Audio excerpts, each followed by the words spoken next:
got a bunch of batteries that have been sitting for years. This is March of 2022 battery, and so this battery is December of 21. And I bought this device here, the NOCO Genius 10. Apparently, if you hold this down for 3 seconds, it'll flash to 6 volts or 6 volts glass battery, or you can do a 12 volt 10 amp, or you can do what I guess is called the repair. So again, you just hold this down for 3 seconds. The 6 volt will light up. You push it again, it'll go to the 6 volt AGM, and you push it again, it'll go to 12 volt 10 amp, and you push it one more time, and it'll do the repair. Then if you hold it down for 5 seconds, it'll light up these lights out here. So all that beacon is this. I'm not really sure. Oh, it says, so this battery's been sitting for, like I said, 5 years. And I just plugged it in. You can see it's reading at 2.4 volts and no amperage. So it's not doing anything. So let's see if we can. Nah, it's not doing anything. So let's turn this off again. I'm unplugging it, and then maybe it'll, yeah. So now it's reading 0 volts. Let's try it again. It's not backwards. So we got our negative over here. Let's see what it does now.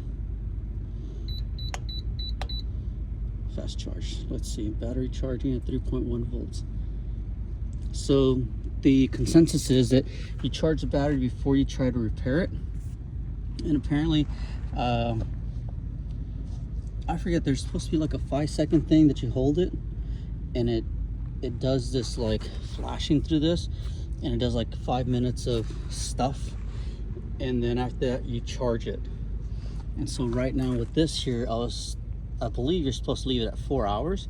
Once it's done with 4 hours, then you try to charge it again. So you basically just push this button once. You don't do the 3 seconds anymore or the 5 seconds. You just do it once, and then it'll just start charging. You'll see the power button turn from orange to this little red line turn red up until it turns green, and once it's green, it's fully charged. But I have this device here too because I have multiple other batteries, and so you see, darn it, it's not reading any amperage. So I just disconnected and reconnected. Let's see what it does.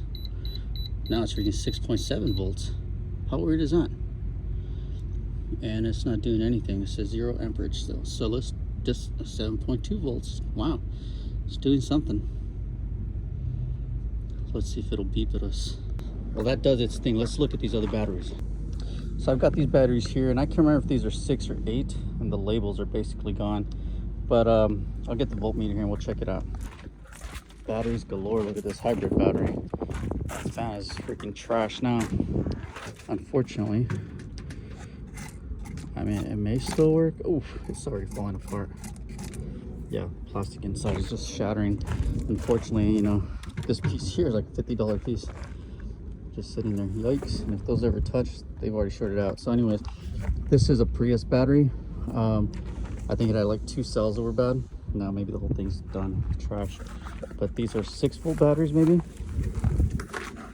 Yeah, these are 8 volt batteries actually. So I thought I had 2 more of the 6 volts, but I don't see them. 1, 2, 3, 4, 5, 6, 7. How is that possible? 7. Well, I don't understand what's going on with the battery situation here, but I've got all these batteries here, and we're gonna do the same thing, try to charge them all.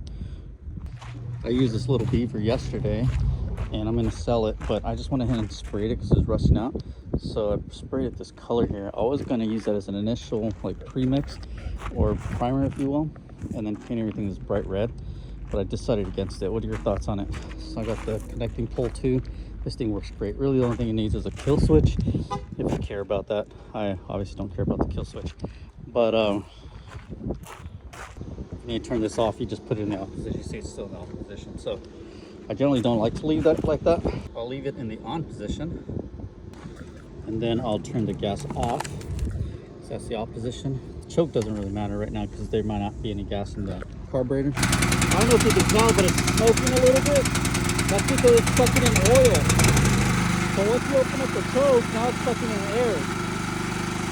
Now there's no smoke. You can see this thing's working really good. But I'll let it run till it dies. My first crude attempt at welding crap together. This was an attachment for the beaver.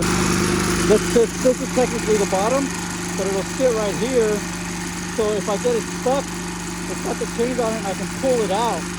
So this thing will dig in and then you can't pull it out.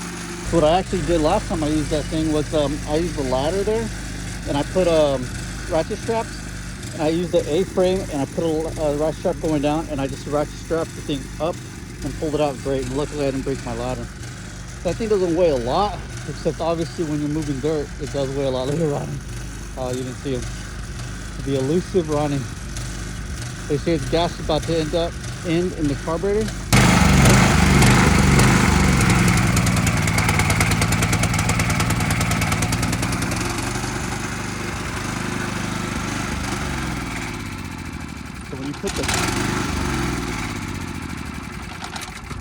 So when you activate the choke, basically it's cutting off air and it's got to suck out more gas, and doing so it might also suck out a little bit of oil. That's why you're seeing that. So from here I'll just pull it a few times to really suck all the gas out of the bowl.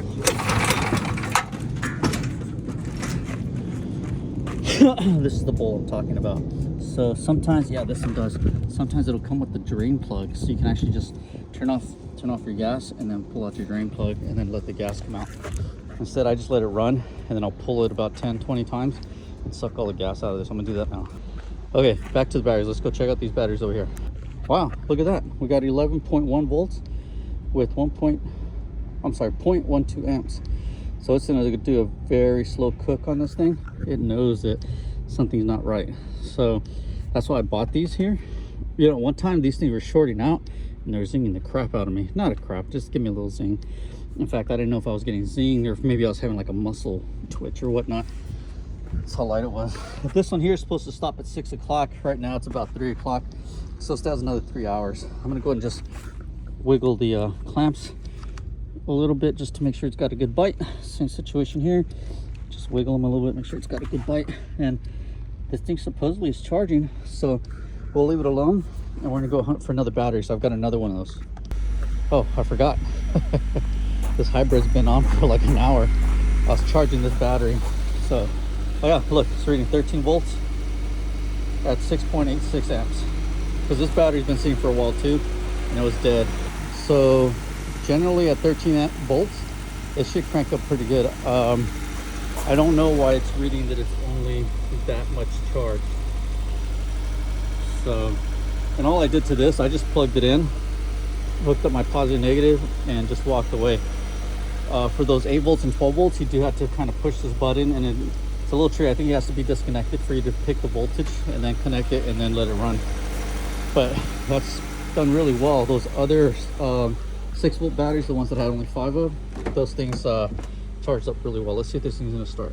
Just one quick note, I love the hybrid cars. This Ford C-Max actually has a charging port right there. Not a charging port, but a 110 inverter.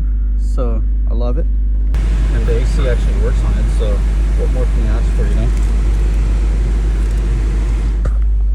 All right, let's see if this thing's gonna start. It says 104 outside, Jesus. Look at that, dang, started right up, huh? Wow. Well, I definitely didn't like being parked for so long. So, I mean, it worked. I wasn't really trying to test to see if this thing worked or not. I was very happy with it.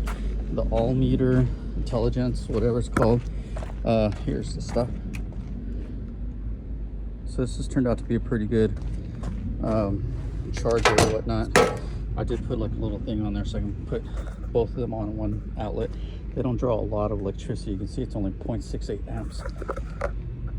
So it's not a whole lot. I do like that it does tell you the voltage on there, where this thing does not. It just keeps you guessing. There's no indication of what those lights mean. So I really don't like that. It should have a voltmeter on there of some sort. And I think that thing's expensive too. I forget how much I paid for it, 80-90 bucks. And these I think I paid about $30 or $40 a piece for, but I was trying to get all these batteries squared away. So I'm gonna set up the extension cord and bring all those batteries closer. We'll move all those batteries over here and test them all out. But anyways, it's 104 outside. I'm sad that I'm already acclimated to it. The other day I walked into a place that was like 80 or 75 degrees or something. God, I was so cold. I was in the military, but there was some guys that were in like Desert Storm. They were used to 114 degrees or so, that when they walked into their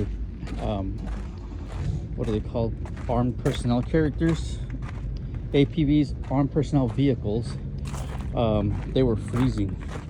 So anyways, these are the batteries. I'm gonna go move them up front and hopefully we can save them. Let's see what they do. Thanks for watching. Bye.